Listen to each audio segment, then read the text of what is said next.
Is it time for The Mandalorian Season 2 yet? Seriously, it seems like it's been 10 years since Moff Gideon ended the season with that epic Darksaber reveal. Now, before the show finally shows us how Gideon got the famous weapon, let me share with you what I think this means for the series. So, first things first, what exactly is a Darksaber? While many of us Star Wars fans obsessively watched every episode of the Clone Wars and Rebels, not everyone was interested in watching an animated series aimed at kids. Even I had to draw the line at Resistance. Now, as far as Star Wars lore goes, the Darksaber was a lightsaber forged by Tara Vizsla, the first Mandalorian Jedi. The saber was kept by the Jedi Order after Vizsla's death, but his family managed to steal it back. The first we see of it was when Obi-Wan had to face Tara Vizsla's descendant, Pre-Vizsla. This character was voiced by Mandalorian creator Jon Favreau, by the way. Pre-Vizsla wielded the Darksaber through his conquest of Mandalore until he was challenged by his former ally, Darth Maul. Pre-Vizsla really should have asked Qui-Gon Jinn how dueling Darth Maul usually goes for anyone not named Obi-Wan Kenobi. Maul took Vizsla out and then seized both the saber and Mandalore for his own. We then saw the Darksaber again in Rebels when Mandalorian teen Sabine Wren found the weapon on Dathomir. She then gave the saber over to the coolest Mandalorian warrior ever, Bo-Katan Kryze. This was seen as a triumphant moment for both Bo-Katan and the Mandalorians in general. It looked like they were ready to take the fight to the Empire and win. Yeah, apparently things didn't turn out that way.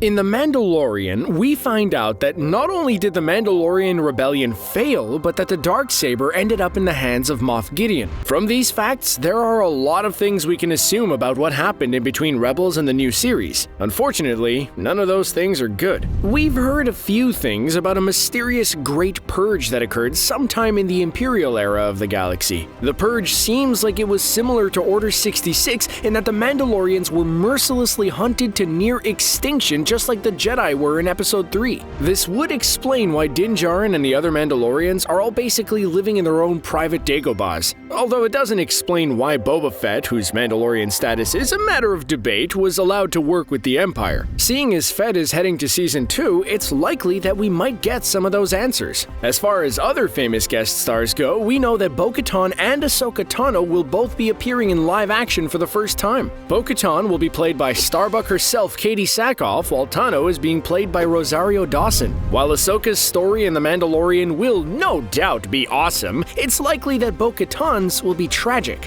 The Great Purge really makes it evident that Bo-Katan's rebellion utterly failed as much as it is possible to fail. If Gideon has the Darksaber, it's likely because he took it from Bo-Katan's lifeless body during a battle. As great as it'll be to see Bo-Katan in live action, that scene is gonna hurt. Just, don't show us what happened to Sabine, okay? She's still alive as long as we don't see her get blasted. That's the policy, Star Wars fans. Hopefully, Season 2 expands on the Great Purge and both Gideon and Din Djarin's parts in it. If you were anything like me, that scene where all the Mandalorians came to Mando's aid blew your freaking mind. I would love to see that and the awesome Siege of Mandalore sequence from Clone Wars put together. Also, let's get some clarification on why Din Djarin is like the only Mandalorian who's strict about that helmet staying on. I mean, I'm sorry, Mando, but it just doesn't seem like most Mandalorians really think that's the way after all.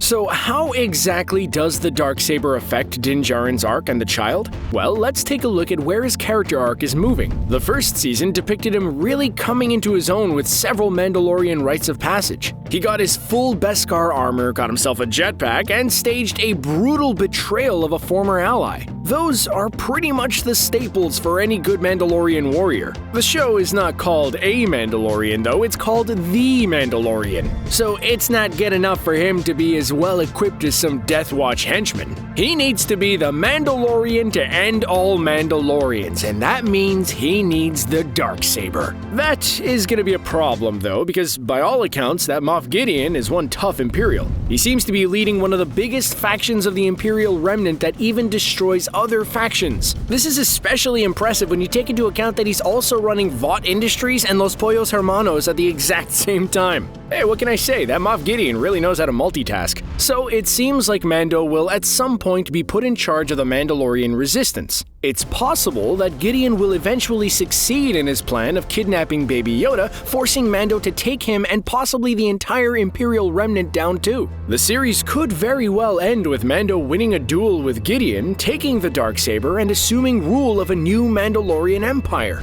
Though, judging from the fact that we see exactly 0 Mandalorians or Baby Yodas in the sequel trilogy, chances are this didn't go well either. It would be darkly hilarious if the series ended with a victorious Din Djarin looking up at the sky to see the blast from Starkiller Base in The Force Awakens headed right towards him. Those poor Mandalorians never catch a break. And there you have it, everything you need to know about the Darksaber. So what do you think is going to happen with the saber in The Mandalorian? Is Bo-Katan alive? Let us know in the comments, and don't forget to like and subscribe for more Star Wars action from CBR.